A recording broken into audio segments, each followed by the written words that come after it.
네, 그럼 이 시간에 우리 하나님 말씀 보도록 하겠습니다. 모두 자리에 수련하셔서 갈라디아서 2장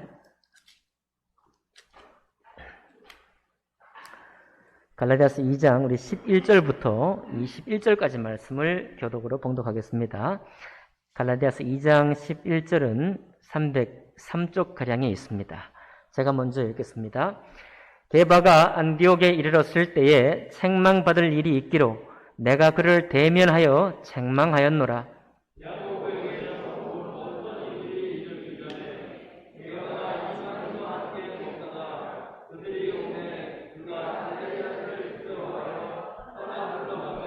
남은 유대인들도 그와 같이 외식함으로 바나바도 그들의 외식에 유혹되었느니라.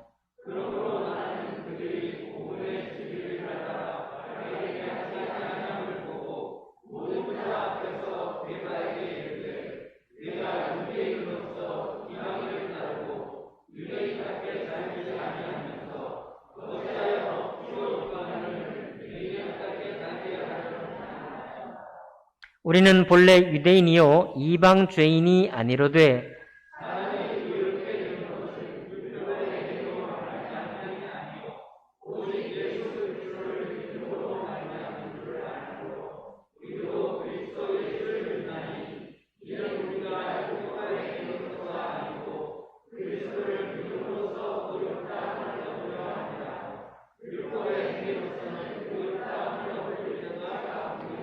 만일 우리가 그리스도 안에서 의롭게 되려 하다가 죄인으로 드러나면 그리스도께서 죄를 짓게 하는 자냐?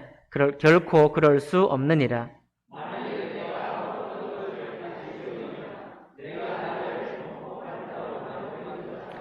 내가 율법으로 말미암아 율법에 대하여 죽었나니 이는 하나님에 대하여 살려 함이라.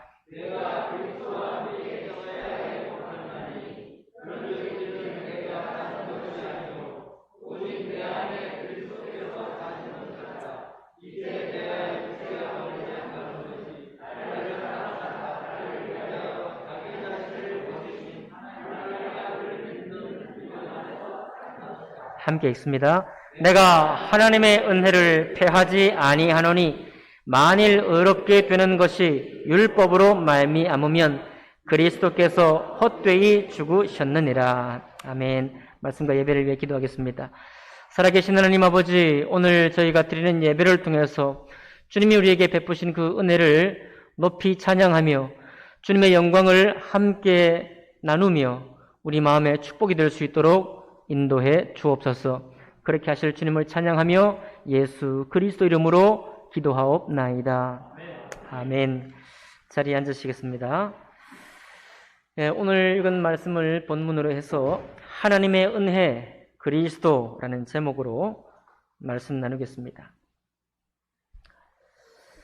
우리나라 사람들의 정신 속에 아주 뿌리 깊은 율법이 하나 있다고 하면 이거 같아요. 잘 보여야 한다 이겁니다. 상사한테 잘 보여야 하고 주위 사람들에게 잘 보여야 하고 가족에게도 잘 보여야 하고 면접 볼 때는 당연하고 교수님에게도 잘 보여야 하고 아무튼 내 인생에 괜한 피해를 당하지 않도록 누군가에게 어떤 순간에든지 잘 보여야 한다.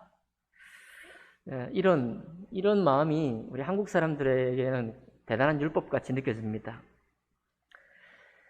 그러다 보니까 눈에 안 좋게 띄게 눈에 안 좋게 띄는 것을 하지 않도록 조심하는 습관들이 있는 것이죠.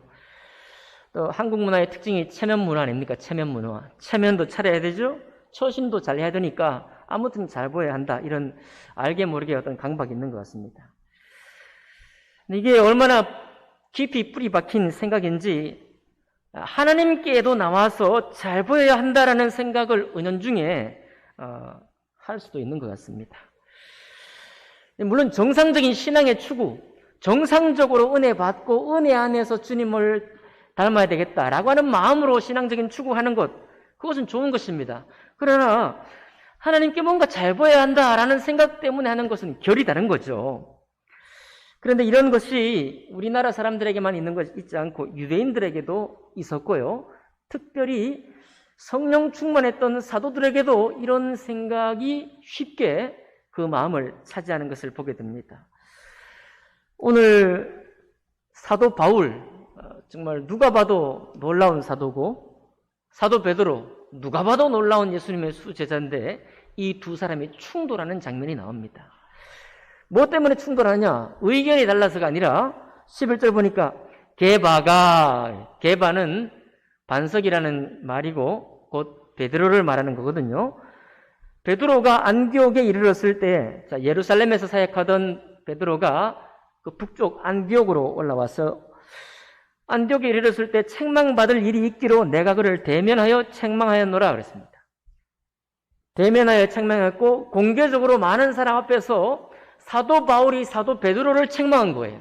공개적으로 둘이 하나 데리고 가서 골방에 산 게 아니라 많은 사람이 다 알아듣도록 그렇게 책망했습니다. 베드로는 예수님을 3년 반 동안 이미 따라왔고 그리고 성령 충만했고 이미 믿음의 큰 역사를 베풀었던 사람이고요.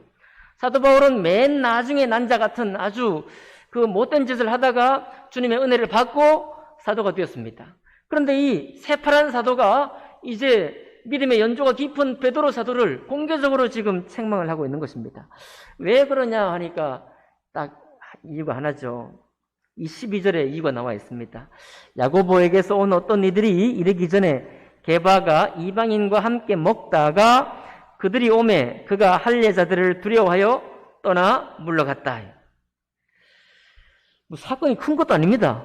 야고보는 누구냐니까 역시 예루살렘 교회의 기둥같이 여기는 세 명의 사도 중에 한 사람이죠. 예루살렘 교회의 기둥같이 여기는 세 명의 사도 중에 사도는 베드로 사도, 요한 사도, 야고보 사도예요. 그러니까 아주 교회 안에서도 권위가 아주 있는 사람들입니다. 복음에 대한 권위가 있는 사람들인데 이 야고보는 또 정통 유대인이에요. 다 유대인이지만 유대교에 아주 밝은 사람입니다. 그 야고보가 보낸 어떤 사람 형제들이 이제 안디옥에 왔는데 그 순간에 베드로가 할례받지 않은 이방인, 곧 유대교에서 개 취급하고 하나님과 함께 할 수 없는 버려진 사람이라 고여겼던 그 이방인들과 함께 식사를 하는 거예요.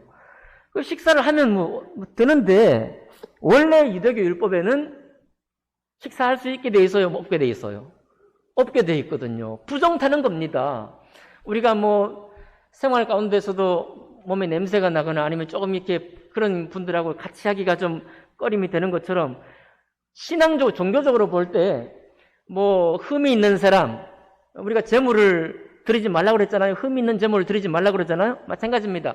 온전한 사람과 교제해야 되는데 온전치 못한 이방인들과는 교제하지 않는 게 정상이거든요. 그런데 베드로가 이방인들과 함께 먹고 마신다 이거예요.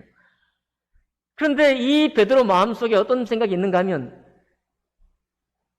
전에 있는 생각을 하는 겁니다. 아, 맞아. 내가 믿는 하나님이 광주리를 3번이나 보내주시고 내가 깨끗하다 하는 것을 네가 부정하다지 말라 하는 환상으로 베드로를 깨우치셨는데 그 깨우침을 받았지만 순간 착각하는 거예요. 순간 내가 저 유대인들 오는데 우리 유대교에서 그 많은 것을 내가 하고 있는 게 아닌가 하고 슬그머니 그 자리를 떠나 물러갔다는 겁니다. 그 문제는 그거 하나밖에 없어요. 같이 밥 먹다가 그냥 떠나간 겁니다. 이거 가지고 공개적으로 사도 바울이 지금 책망하고 있는 것입니다. 왜 그런 책망을 하느냐? 왜 그런 책망을 하느냐? 이유는 하나밖에 없습니다. 우리가 의롭게 되는 것은, 하나님의 자녀가 되는 것은 예수 그리스도를 믿는 믿음뿐입니다. 왜 그 단순한 믿음이 우리가 하나님의 자녀가 되는 권세를 얻게 되느냐? 바로 하나님의 수고, 하나님의 섬김이 온전하셨기 때문에, 충만하신 섬김으로 우리를 사랑하셨기 때문에 우리가 거기에 가타부타 보탤 것도 없고 뺄 것도 없다는 거예요. 우리가 더 이상 하나님의 사랑을 받기 위해서 뭔가 잘 보이려고 할 이유가 없다는 것입니다. 이미 하나님이 우리를 위해서 모든 길을 열어놓으셨기 때문에. 자, 그런데 이것을 베드로가 알았느냐? 알았어요. 고넬료에게 가서 이방인 백부장 고넬료를 만날 때 하나님이 이미 베드로 마음속에 있던 나는 정말 부정한 사람들과 함께하고 싶지 않습니다. 나는 내 평생 하나님이 정한 부정한 고기나 부정한 음식을 먹어본 적이 없습니다. 라고 뻗팅길 때 우리 하나님께서 성령을 통해서 3번이나 광주리를 환상을 보여주시고 내가 깨끗하다 하는 것을 네가 부정하다 하지 말라 하고 그 마음을 새롭게 고쳐주셨거든요. 그래가지고 하나님이 이방인 고넬료를 베드로가 만나게 하시고 거기서 복음 말씀을 전하고 고넬료와 그 모든 이방인 가족들이 전부 다 그 순간에 구원받고 침례에 순종하는 역사가 있었습니다. 곧 이방인에게도 복음의 문이 열리는 놀라운 은혜가 있었어요. 베드로가 이것을 경험했습니까? 경험했어요. 그런데 우리 2장 1절에 보니까 14년 후에 사도 바울이 예루살렘으로 올라갔습니다. 그러니까 베드로가 이미 성령께서 이방인에게 문을 열었다는 것을 베드로가 직접 경험한 거예요. 그리고 모든 사람들이 고백하기를 이방인들에게도 복음의 문이 열렸구나라고 이미 고백되었습니다.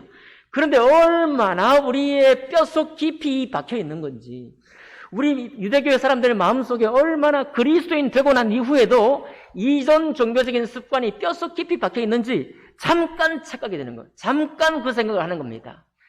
그런데 그것을 딱 잡아다가 사도 바울이 책망하는 이유는 뭐냐? 바로 그거예요. 하나님의 은혜예요. 하나님의 은혜를 너희가 어지럽힌다는 겁니다. 하나님의 은혜에 뭔가를 더함으로 하나님의 은혜를 도리어 피하는 것 같다라고 하는 것입니다. 만약 베드로가 얼마나 영향력이 많았겠어요.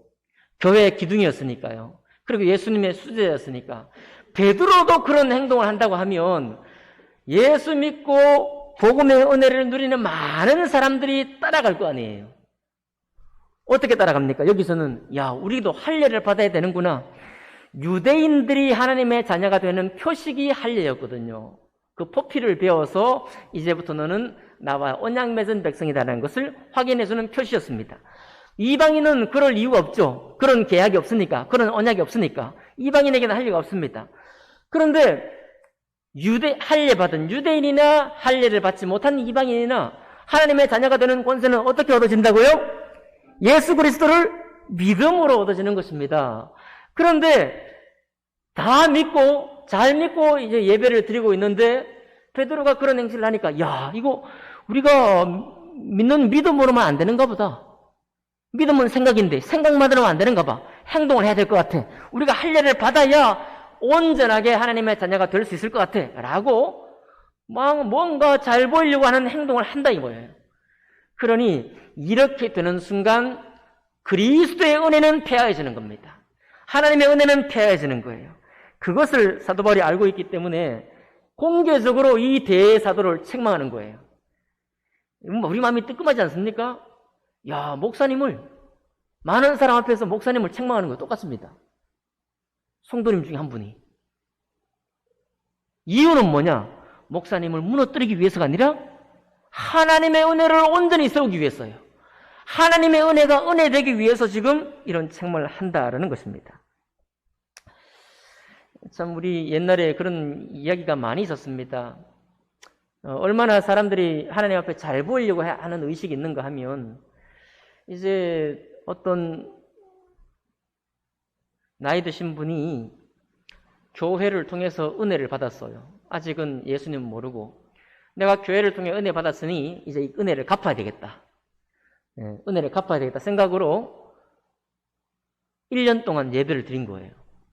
11조 꼬박꼬박 드리고 1년 딱 정하고 1년 끝나니까 교회를 안 나왔습니다. 이유가 뭐냐? 내가 드릴 만큼 드렸다는 거예요. 내가 받은 은혜를 다 갚았다고 하고 1년 예배 드리고 교회를 안 나온 거예요. 이게 정성. 하나님이 나에게 뭔가 정성을 쏟으셨으니 나도 주님께 내가 할 수 있는 뭔가를 드려야지 라고 하는 이런 의식이 우리 속에 있다는 거예요. 이런 의식이.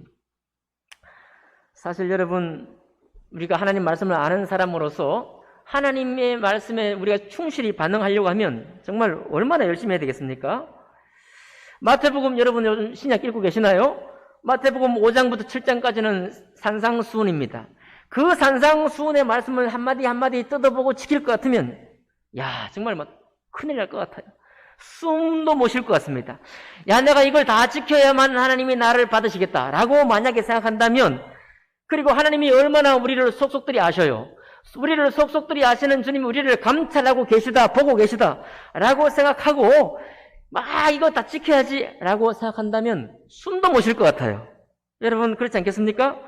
아마 밥 먹을 시간도 없을 것 같아요. 이 율법 지키느라고. 하나님 말씀 지키느라고 밥 먹을 시간도 없을 것 같습니다. 밥 먹을 시간도 없고 모든 일을 전폐하고 이 말씀을 지키려고 순종만 해도 다 못해. 하나님 앞에 정성을 보이려면 이 정도는 해야 되는 거 아닙니까? 하나님이 우리를 위해 정성을 다하셨는데. 자, 그럴 때 베드로가 이렇게 잘못하니까 13절에 보니까 역시 착하고 성령이 충만했던 바나바도 유혹이 됐어요. 끝난 겁니다, 여러분. 그냥 믿음이 약한 성도가 유혹당한 게 아니라 베드로가 그렇게 하니까 믿음과 성령이 충만한 바나바까지 그 자리를 떠나간 거예요. 야, 이거 내가 책망당하지. 그치, 내가 이렇게 하면 안 되지. 라고 생각하고 갑자기 그 자리를 떠나가는 것입니다. 그러니 사도 바울이 이렇게 공개적으로 책망하는 것이 당연하지 않습니까? 마땅하지 않습니까? 바울이 어떻게 책망하느냐? 2장 14절 보겠습니다. 2장 14절. 그러므로 나는 그들이 복음의 진리를 따라 바르게 행하지 아니함을 보고 모든 자 앞에서 게바에게 이르되 내가 유대인으로서 이방인을 따르고 유대인답게 살지 아니하면서 어찌하여 억지로 이방인을 유대인답게 살게 하려느냐? 이 말이 좀 어려워요. 좀 쉽게 말씀드리겠습니다. 여러분, 베드로는 고넬료에게 가서 말씀을 전했죠. 이방인의 문을 열었죠. 그러니까 그때 이미 베드로는 이방인과 같은 식탁에서 먹었나요? 이미 먹었어요. 본인이 이미 그 전에 유대인답게 살지 않았습니다. 유대교 율법에 따르면 본인이 유대교 율법에 따라서 이방인과 따르지 않고 복음을 따라 이방인을 같이 먹었으니까 유대인으로서는 잘못한 거예요. 내가 유대인으로서 이방인을 따르고 유대인답게 살지 아니해. 어찌하여 억지로 이방인을 유대인답게 살게 하느냐. 야, 네가 유대교인으로서도 인이었지만 복음에 따라 저들과 함께 먹었는데 어째 그것은 잊어버리고 지금 네가 다시 이방인에게 할 예라고 하는 이방인을 유대인으로 만들려고 애를 쓰느냐라고 책망하는 것입니다. 여러분, 뭘 잘못한 것 지적하려고 하는 게 아니에요. 이것 하나 하면서 그리스도에 관한 은혜를 다 망가뜨리기 때문에 사도 바울이 기필코 기어이 공개적으로 지금 책망을 하고 있는 것입니다. 여러분, 우리 한국 문화가 불교 문화고 정성의 문화고 한의 문화고 신께 정말 뭔가 드려야 되는 문화예요. 우리 서양 문화에서는 또 성경에도 그런 말이 있지만 아브라함을 친구라 그랬는데 우리나라 사람이 동양문화권에서는 신을 친구라만 이게 말도 안 되는 말이거든요. 신을 뭐 보시라 친구라 이게 이해가 안 되는 거예요. 우리는 항상 수직관계입니다. 동양 사람들은. 하나님은 항상 하늘에 계시고 우리는 땅에 있는 존재예요. 그러니 이 두 관계가 친구가 되고 같이 연합한다? 말도 안 되는 것입니다. 그래서 지금도 정성을 다해 신께 나아가는 사람들이 많이 있는 것입니다. 참 하나님의 은혜는 여러 가지가 많죠. 우리 이제 가을이 왔습니다. 맑고 청명한 하늘도 하나님의 은혜예요. 맞나요? 우리 인생의 소망을 이루어주는 것도 하나님의 은혜입니다. 그렇게 생각하십니까? 이런 것도 다 은혜, 비가 오는 것도 하나님의 은혜인데요. 하지만 더 깊은 은혜도 많이 있습니다. 하나님의 깊은 은혜가 많아요. 한번 생각해 볼까요? 고난도 하나님의 은혜입니다. 아멘 합시다. 고난도 하나님의 은혜예요. 슬럼독 밀리어네르라는 그런 영화가 있었습니다. 제가 봤는데 잘 기억은 안 나요. 슬럼독 밀리어네어. 이게 뭐냐면 전 세계를 감동시킨 특별한 퀴즈쇼. 인도 청년이 자말 말릭이라는 청년이 6억 원이 걸려있는 이 상품 그 퀴즈쇼의 최종 단계까지 가서 이제 그 상금을 타는 그런 이야기인데요. 이 사람은 설정상 공부를 한 적이 없어요. 학교에서 정해놓은 공부를 배워본 적이 없는 사람입니다. 그 배운 적도 없는 사람이 어떻게 여러분 퀴즈쇼 알죠? 장학 퀴즈 같은 거요. 아무나 올라갑니까? 저 같은 사람 장학 퀴즈 내보내면 1회 전에 떨어져요. 못해. 근데 어떻게 그 사람이 최종 단계까지 올라갔느냐? 속임수를 썼느냐? 속임수 쓴 것도 아니에요. 그럼 안 배웠는데 그렇게까지 가면 이게 천재냐? 천재도 아닙니다.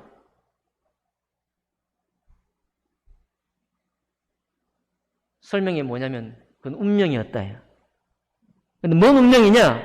그냥 여러분 우리가 생각하는 운명이 아니라 그 모든 퀴즈의 질문이 이 자말이라는 청년이 괴롭게 그동안 어렸을 때 자라오면서 겪었던 모든 경험 속에 답이 다 있는 거예요.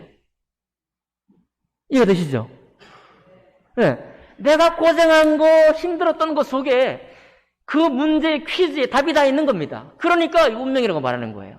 자, 우리는 생각해 볼 수 있습니다. 우리가 고난당할 때 왜 나에게 이런 고생이 오고 이런 힘겨움이 있나? 우리는 생각합니다. 누구도 이런 생각을 안 하는 사람이 없습니다. 저도 마찬가지예요. 그런데 가만히 보면요, 하나님은 정말 이 영화의 설정대로 우리가 겪는 고난 속에 열쇠를 숨겨두고 계시고요, 그 열쇠를 사용하기를 원합니다. 비록 고난당할 때는 괴롭고 힘들지만 그 고난을 통과하면서는 어떻게 됩니까? 도리어 나와 같은 고난을 당하는 사람에게 내가 상담자가 되고 내가 좋은 자가 되고 그의 마음을 위로할 수 있는 위로자가 어느덧 되어 있습니다. 그 전에 책을 아무리 봐도 내가 하지 못했던 일인데 내가 온전히 고난을 통과하고 나니까 그런 주위에 있는 사람들에게 목사님보다 훨씬 더 좋은 위로자가 되는 거예요. 누가 이거 만들어냅니까? 이건 누가 만들어내요? 이걸 누가 만들어냅니까? 그 고생이 만들어내는 거예요. 그러니 뭐 성경에 고난의 이유가 뭡니까? 고생의 이유가 뭡니까? 하지만은요, 오늘 하나님의 이 좀 더 깊은 은혜, 이 고생이라는 은혜, 고난이라는 은혜가 정말 은혜냐? 은혜가 맞는 것 같아요. 우리가 비록 자말 말릭처럼 모든 퀴즈에 내 인생의 답을 가지고 있는 건 아니지만 여러분과 내가 겪는 모든 일들이 의미가 있는 일입니다. 뜻이 있는 일이에요. 그것이 우리에게 축복이 되게끔 저주를 만나고 재앙 같은 일을 만난다고 할지라도 그 재앙을 축복으로 변화시키시고 내가 곡하고 눈물을 흘리는 죽음의 고통을 당한다고 할지라도 그 곡으로 하여금 뭐가 되게 합니까? 노래가 되게 하시는 분이 우리 주님이에요. 아멘 합시다. 혹시 여러분 그러니까 이 가운데 지금까지 살아오시면서 괴로운 일 당하고 죽음의 괴로움까지 당한 사람들이 아직 주님의 이 놀라운 비밀을 알지 못하면 마음에 도끼를 품고 용서를 못하고 이거 내가 한번 끝을 봐야지 두고 보자 이렇게 할 텐데 주님이 이것을 허락하셨구나, 이 고통을 허락하셨구나, 이 고난을 나에게 주셔서 나로 하여금 내 마음에 인생의 열쇠를 주게 하시는구나, 나로 하여금 다른 사람을 축복하는 축복의 사도가 되게 하시는구나 라고 하는 것을 깨닫는다면 그 순간 내가 겪은, 내 가정이 겪은 모든 고생은 축복이 되고 하나님의 은혜가 되는 것입니다. 믿음은 아멘 합시다. 혹시 여러분 가운데 정말 꼭 마음속에 그냥 이 안갚음에 대한 어떤 생각이 있다고 한다면 오늘 버릴 수 있기를 바랍니다. 그건 주님의 선물이다 이거예요. 하나님 왜 나에게 그런 이런 못된 선물을 주십니까? 라고 울부짖을 수 있지만은 그러나 주님의 은혜가 맞아요. 아무도 그런 은혜를 못 만들어냅니다. 어떤 책도 여러분과 저의 마음속에 이런 은혜를 만들어내지를 못해요. 오직 주님만이 오롯이 나의 인생 속에 개입하셔서 이런 괴로운 고통을 때려주기도 하시면서 그 마음에 뭔가를 일구시는데 주님의 은혜를 일구시는 것입니다. 오늘 우리 몸된 교회에도 여러 분들의 가정들 가운데 고난과 고생이 있지만 먼저 그 고난을 통과한 가정이 이제 현재 고난을 겪고 있는 가정을 위로하고 같이 공감하고 주님을 독려하는 그런 모습을 볼 때 저는 너무 주님께 감사를 드리는 것입니다. 여러분도 그렇지 않습니까? 맞아요. 하나님의 은혜는 그러니까 우리 삶 속에 겪는 모든 일들 가운데도, 괴로운 일들 가운데도 그 은혜가 있다는 사실인 것입니다. 그런데 그보다 더 놀라운 은혜가 있는 거예요. 여러분, 그보다 더 놀라운 은혜가 오늘 바로 말씀의 제목입니다. 말씀의 제목 읽어볼까요? 시작. 하나님의 은혜 그리스도. 하나님의 은혜 그리스도는 고난 가운데 내가 받는 은혜보다 비교할 수 없는 은혜입니다. 이건 정말 너무너무 놀라운 은혜예요. 메소포타미아, 우리 고대 중근동에는 이런 문화가 있다고 해요.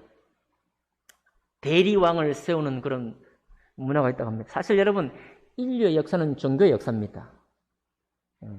신께 잘 보이려는 역사예요. 신께 잘 보여가지고 내가 얻는 게 뭡니까?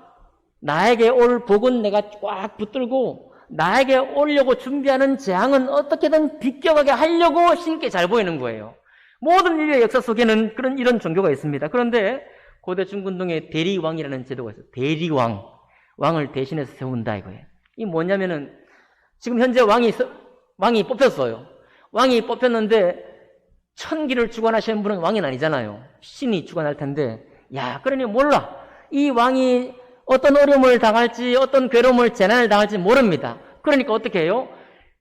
대리왕을 세웁니다. 대리왕에게 옷도 입히고, 그로 하여금 한 몇 달 동안 왕으로 다스리기도 하고, 모든 사람에게 그를 시중을 들어요. 정말 꼭 왕처럼 세우는 겁니다. 그런데 그 무렵에, 이를테면 옛날에는 일식, 태양이 막 달에 가려지면 엄청 무서워했거든요. 일식 같은 현상. 그런 게 있을 때, 이게 재앙이 올 텐데, 우리 왕에게 올 재앙을 누구에게 전가시켜요? 대리왕에게 다 가라 이거예요. 대리왕에게. 그 몇 달 동안 그 왕을 세워서 극진히 떠받들고 나중에 제물로 바쳐버립니다. 그럼 그게 뭘 말해주는 거예요? 우리가 세운 왕. 물론, 고대는 우리가 세운 왕이라는 개념이 없습니다. 하나님 신이 세운 왕인데 이 왕이 어떤 재앙도 받지 않게 되었다라는 의식을 하기 위해서 대리왕까지 세우는 거예요. 여러분, 그러니까 우리가 인류가 얼마나 종교적인 사람입니까? 우리가 얼마나 종교적인 거예요. 이거는 이제 이번 주 토요일이 무슨 날이죠? 추석. 추석에 우리가 차례를 지내는 것 속에도 들어 있습니다. 아무리 백날 부정해봐야 소용없어요.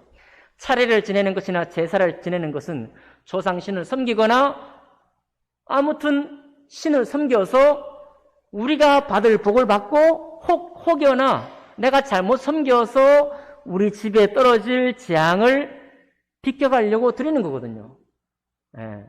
제사 요즘 다 문화가 사라지고 있지만 여러분, 제가 늘 말씀드립니다. 제사 때 음복해요. 음복 30분이고 20분이고 문 걸어 잠그고 모든 준비한 음식을 잡수십시오 오셔서, 아버지, 할아버지, 증조 할아버지 오셔서 이 제밥을 잡수십시오 라고 잡수시는 시간을 두잖아요. 왜 그렇게 합니까? 조상신을 잘 섬겨가지고 복은 오고 재앙은 피하려고 하는 게 우리 제사 예법이에요. 여러분, 추석날 설날 왜 절을 안 합니까? 절을 안 해야 되기 때문에 안 합니까? 아니에요. 절할 일이 없기 때문에 안 하는 것입니다. 아멘 합시다. 아멘이면 안 되지? 제가 너무 소리쳐서 그런가요? 다시 한번. 너무 빨리 말했나요? 이게 문제예요. 항상 저는 중요할 때 말이 빨라. 진짜 안 고쳐져 진짜. 우리가 설날이나 추석날이나 제삿날에 기독교인으로서 절을 하지 말아야 할 이유가 뭡니까? 교회에서는 절하지 말아야 돼. 절하지 말라고 하니까 안 하는 겁니까? 아니에요. 절할 이유가 없기 때문에 절을 안 하는 겁니다. 여러분, 우리는 추도 예배를 드리잖아요. 그건 뭐냐면 우리 할아버지, 아버지를 기억하는 거예요. 생전에 아버지가 이랬지, 할아버지가 이랬지 라고 서로 식탁을 나누면서 추억을 이렇게 생각하는 겁니다. 그거에 족한 거죠. 그런데 우리가 드리는 제사나 차례는 그 내용과 뜻이 뭐냐면, 여러분, 우리가 구 한 말에 너는 조상도 애비애미도 없냐 이렇게 해서 목 자르라내고 그런 과거가 있었잖아요. 그게 뭡니까? 애비애미가 없냐가 아니라 조상신을 그렇게 홀대하고 말이지. 조상을 몰라보는 자녀가 있냐? 너는 하늘에서 떨어졌냐? 이렇게 말한 이유가 뭡니까? 그거는 조상을 잘 섬긴다는 데 있는 게 아니에요. 조상을 잘 섬겨서 내가 받을 복만 받고 혹여 내가, 여러분, 우리가 알게 지은 죄도 있고 모르게 지은 죄도 있잖아요. 모르게 지은 죄로 나를 책망한다면 내가 어떻게 피할 수 있겠습니까? 그러니까 그 죄까지도 내가 잘 섬겨가지고 정성껏 섬겨가지고 그거 나에게 오지 않도록 해달라는 게 제사예요. 그게 차례입니다. 여러분과 제가 그리스도의 은혜가 없다면 계속 그렇게 하셔야 돼요. 하는 게 정상입니다. 정성을 좀 보여야죠. 내가 정성을 보여야 신이 감동할 거 아닙니까? 그런데 말입니다. 이런 거는 민간 신앙에도 있고요, 추석날도 있고, 무당에게도 있습니다. 여러분, 무당이 얼마나 자기 모시는 신에게 깍듯한지 아십니까? 그 모시는 신에게 잘못하면 안 보여줄 건데요. 막 정성을 보여야 됩니다. 웬만한 종교인들도 이런 행실을 합니다. 그런데 우리는 왜 하지 않습니까? 여러분, 나의 지극한 정성으로 하늘을 감동하는 것은 종교요. 세상 모든 사람이 하는 겁니다. 그리스도는 무엇을 기억하는 사람입니까? 하나님이 우리를 위해서 쏟으신 그 정성을 기억하는 것이 그리스도입니다. 굳이 말하자면 예수 그리스도께서 여러분과 저를 위해 직접 친히 제물이 되셔서 하나님의 자녀가 될 수 있도록 모든 방편을 열어놓으신 겁니다. 그러니 여러분, 아까 말씀드렸죠? 내가 고생하고 고난당하는 것도 내가 재앙을 당하는 게 아니라 주님이 그것을 은혜로 우리에게 주시는 것이라고요. 할렐루야? 아멘이죠? 그러니 예수 믿은 사람에게는 재앙이라는 게 없는 겁니다. 아니, 재앙이 안 온단 말이 아니라 힘들고 괴로운 일이 안 온단 말이 아니라 어떤 일이 와도 내가 뭘 잘못했겠거니, 내가 뭔가 잘못했겠거니 이렇게 할 일이 없다는 거예요. 이미 영원한 제사를 드렸기 때문입니다. 아멘. 여러분 1년에 한 번 제사를 지내잖아요. 설날 차례를 드리고 한가위도 차례를 드립니다. 그렇게 하고요. 조상에게 증조 할아버지 제사 있고 또 이 제사 있고 옛날 그 문중에 그 장남 집안에서는 1년에 12달 제사가 있다고 그러잖아요. 하지만 12달 제사가 있어도 같은 분에게 1년에 2번 제사를 드리는 집은 없습니다. 같은 분에게. 맞죠? 내가 기분이 안 좋아. 안 좋은 일이 있을 것 같아. 그렇다고 설날을 2번 지내는 사람이 있습니까? 내가 좀 안 좋아. 추석을 2번 차례를 지내는 사람이 있습니까? 아무도 없어요. 여러분, 놀라운 사실입니다. 구약의 레위기 율법이요. 동물 제사를 드려서 1년 동안 속죄의 효력을 가집니다. 이게 우리나라의 제사 문화에도 있는 거예요, 여러분. 왜 우리가 제사를 지내고 잊어버립니까? 왜 우리가 1년에 다시 제사를 드리지 않습니까? 왜 설날 차례를 드리고 설날 또 지내지 않아요? 왜 추석 차례를 지내고 추석을 또 지내지 않습니까? 한 번 지내면 1년 동안 무사한 거예요. 이해하시겠습니까? 그러니까 구약의 이 율법이 우리 민족의 제사 문화에도 그대로 있는 거예요. 여러분, 이것도 은혜예요. 내가 마음이 쫄릴 때 쫄리고 그냥 내가 이 힘든 일을 겪을 때마다 제사를 드려야 한다면 매일 제사를 드려야 될 것 같아요. 우리 일상의 제사 문화도요, 은혜가 있는 겁니다. 효력이 있는 거예요. 1년 동안 한 번 드리면 잊어버리는 거예요. 이건 아멘할 일이 아니지만 그렇게 인정하십니까? 그렇게 생각이 되시죠? 그러면 지금부터 똑바로 들으십시오. 예수님께서 우리에게 당신의 몸을 제물로 드리고 죄 용서하신 이 효력은 언제까지입니까? 영원한 효력이 영원한.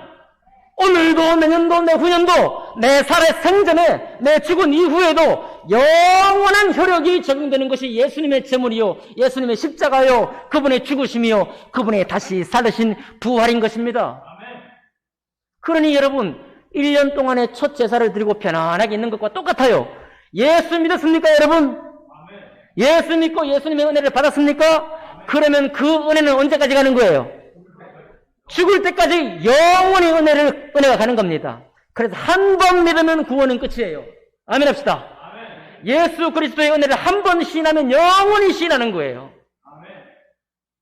내가 잘해서가 아니라 하나님의 모든 정성이, 그 충만한 분의 정성이 우리를 위해서 쏟아 부어졌기 때문에 그래요. 아멘. 그러니 이것을 이해하시는 여러분은 제사를 지낼 필요가 없는 겁니다. 제사 드릴 이유가 없다니까요. 우리 은사모 부친 여러분, 깨달으십시오. 제사 이유가 없는 거예요. 제사 이유를 없애버리셨습니다. 더 이상 독과 재앙에 대해서 노심초사할 이유도 다 없애버린 것이 예수 그리스도십니다. 이 놀라운 분을 우리가 모시고 있는 거예요. 갈라디아서 2장 18절 보겠습니다. 18절. 만일 내가 헐었던 것을 다시 세우면 내가 나를 범법하는 자로 만드는 것이라. 내가 율법으로 말미암아 율법에 대하여 죽었나니 이는 하나님에 대하여 살려 하려 함이라. 여러분, 율법에 대해 죽은 거예요. 더 이상 하나님께 뭐 정성을 다해서 뭔가 잘 보이려고 뭔가 들여가지고 내가 하나님께 용납받으려고 하는 이런 모든 것을 그리스도의 은혜로 다 패해버리셨습니다. 다 끝장내버리신 거예요. 이해되시죠?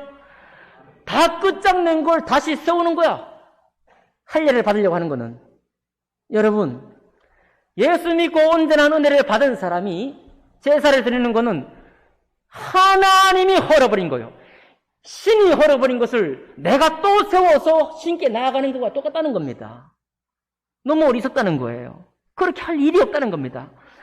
그러니 우리가 은혜 받았으면 율법으로 말미암아 율법에 대해 죽은 것이고 제사에는 죽은 것이고 하나님 앞에 내가 산 거예요. 아멘 합시다.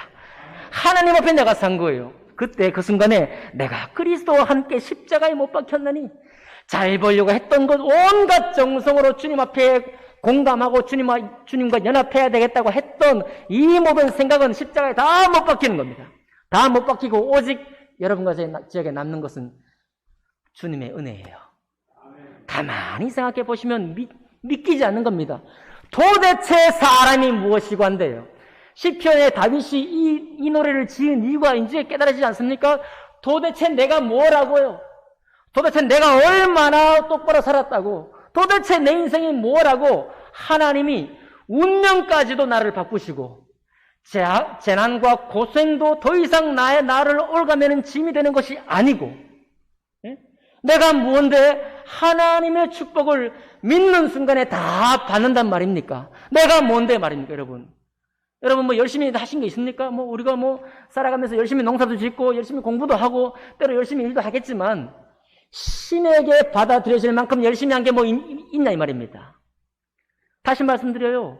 산상수훈의 마태복음 5장부터 7장까지 말씀을 다 지켜서 여러분 주님께 가려고 하면 여러분 밥 먹을 시간도 없습니다. 화장실 갈 시간도 없어야 돼요.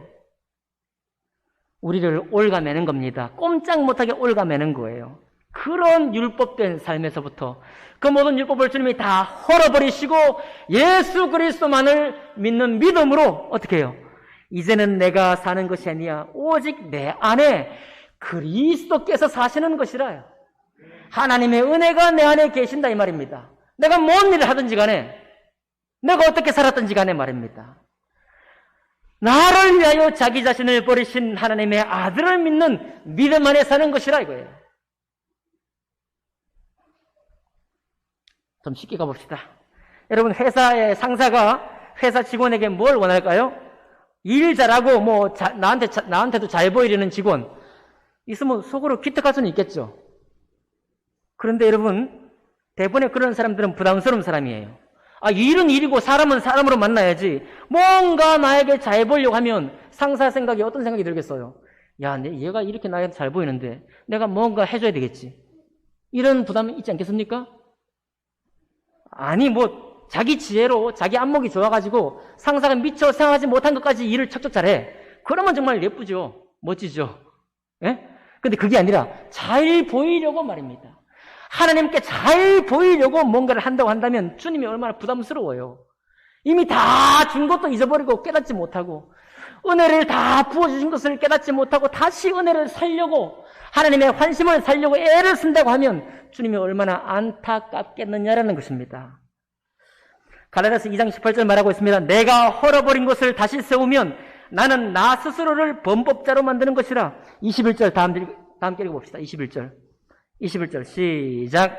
내가 하나님의 은혜를 패하지 아니하노니 만일 의롭게 되는 것이 율법으로 말미암으면 그리스도께서 헛되이 죽으셨느니라. 여러분 하나님의 은혜를 패하는 일을 하면 안 되겠습니다. 그거 은혜를 패해버리면 우리가 더 이상 운명에서 재앙에서 벗어날 길이 없는 거예요. 만약 우리가 행동으로 주님께 잘 보려고 한다면 그건 그리스도를 헛되이 죽게 만드는 거예요. 얼마나 엄청난 일입니까? 얼마나 놀라운 은혜예요. 이 그리스도가 그리스도가 우리에게 얼마나 놀라운 하나님의 은혜를 베풀었나 이 말입니다. 그러니 그 은혜 안에서 자유하시기 바랍니다.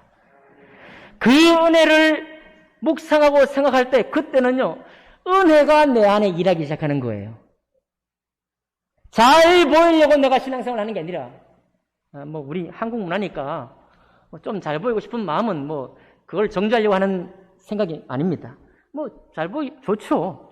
좋은데 그것 때문에 한 해, 두 해 신앙생활을 하다 보면 여러분과 저의 위에 율법의 짐으로 가득 차버립니다. 기쁘지 않아요. 은혜가 없어요. 감사가 없습니다. 그저 인생 살아온 내력만 얘기하고 우울한 얘기하고 인생 그런 얘기 하게 되는 거예요. 그렇게 할 일이 없다는 것입니다. 사람이 의롭게 되는 것은 율법의 행위로 말미암음이 아니요 오직 예수 그리스도를 믿음으로 말미암는 줄을 아시기 바랍니다. 그리스도를 믿음으로써 의롭다함을 얻은 사람이 여러분과 저인 것입니다. 이번 추석 명절을 앞두고 추석 명절뿐만 아닙니다. 여러분들이 앞으로 계속 예배를 드리고 신앙생활하는 매일 어떤 날에도 이 사실을 기억하시기 바랍니다. 우리가 하나님의 자녀가 된 것은 전적인 주님의 은혜요. 나의 모든 정성은 십자가에 못 박혀 죽어버린 겁니다. 오직 정성이란 말이 너무 친숙할 때는 뭐만 생각해요? 하나님의 정성만 생각하라. 아멘 합시다. 하나님이 나를 사랑하신 그 정성, 그 사랑하셔서 완성하신 그 정성만 기억하자. 그러면 이런 고백이 나올 거예요. 내가 도대체 뭐라고? 내가 뭐라고 주님이 나 같은 사람을 이렇게 사랑하셨느냐? 감사가 시작될 것입니다. 기도하겠습니다.